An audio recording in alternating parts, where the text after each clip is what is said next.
So what we're doing at the gallery is the first hackathon that Art's ever been a part of. We've done a lot of different types of social events, project launches, art shows. This is the first time we actually brought people together to build something cool. The whole genesis point of the CyberJam was to bring artists and technical people together, wildcards, marketers, product engineers, product professionals.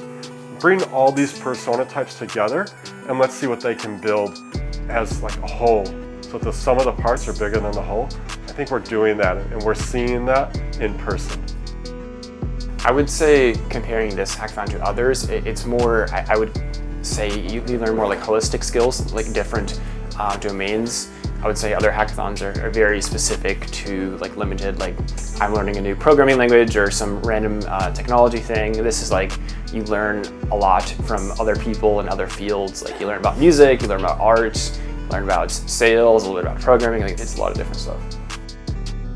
Crypto goes through these financial bull and bear cycles, and so enthusiasm tends to go up and down with those for a lot of people. And I think it's important for us to keep the momentum for like the builder energy high and to continue building towards, you know, this idea of like mass adoption where eventually everybody is using these tools and doing cool stuff. And I think we're like on the frontier. We're sort of like the early builders and like the people who are going to influence the whole space and sort of form it. So it's important for us to do things like these so that like all this experimentation leads to cool new use cases. This is my first hackathon, and so I really had no idea what to expect or anything, and just doing all the different things, all the different workshops and activities and everything. And then here in week 2, I kind of had a better idea. I knew who people were basically. I didn't feel like a stranger, so it just felt like a definitely much more welcoming environment the second week.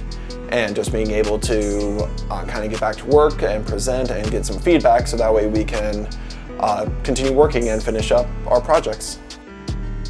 One thing that stood out for me from this experience were how many people there were willing to give a hand. All the mentors that made themselves available to us during these short times have been amazing. I had wonderful conversations with all of them, and they've offered a lot of value. Events like this are important for the community because it gives people that are curious a chance to get hands-on and build something that actually has an application, something that can introduce the technology to people that are curious but don't know how to dive in. And it also gives a chance for people that are more familiar to practice their mentorship skills, and that's what's something that's been I really appreciate.